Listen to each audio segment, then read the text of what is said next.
भूमि selling act पर BJP विधायक जयराम ठाकुर ने कहा, इस बिल के संबंध में हमने विधायिका में इस पर चर्चा की है और हम इसी पर ध्यान केंद्रित कर रहे हैं। हमारे संगठन की इज्जत और पहचान महत्वपूर्ण है और इस संस्था ने समाज में महत्वपूर्ण योगदान दिया है।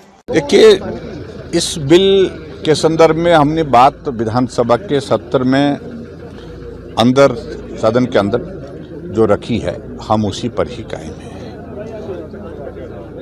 हमारा संस्था के प्रति सम्मान है। इस संस्था का एक बहुत बड़ा योगदान समाज के लिए रहता है।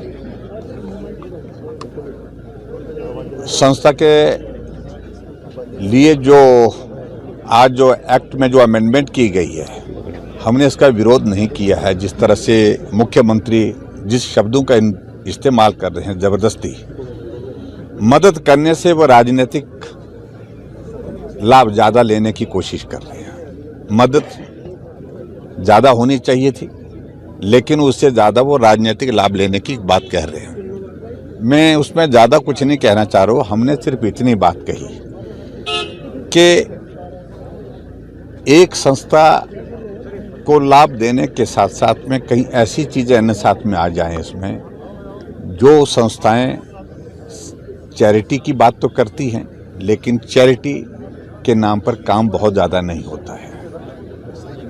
वो भी अगर ज़मीन इस प्रकार से बेचने लग जाए तो स्वाभाविक रूप से वो इस अमेंडमेंट के, इस एक्ट की स्पिरिट के अगेंस्ट जाता है।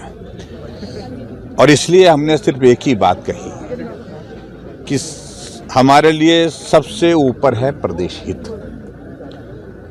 प्रदेश हित की इस सारी चीज़ को लेकर के हमने कहा कि जल्दबाजी मत करिए, सिलेक्ट कमेटी के इसको दीजिए। सिलेक्ट कमेटी में अगर ये जाता है तो हम इसके और भी कुछ रास्ते निकाल सकते हैं। जब चर्चा होती है तो स्वाभाविक रूप से बहुत सारी चीज़ें उसमें निकलती हैं, रास्ते निकलते हैं। हमने सिर्फ इतनी बात कही, लेकिन उसके बावजूद मुख्यमंत्री जी ऐसे कर रहे थे कि जैसे कि राधा स्वामी सत्संग के लिए उस ज़मीन के इस एक्ट के अमेंडमेंट के साथ कि सत्संग पूरा उनके ही नाम हो जाएगा।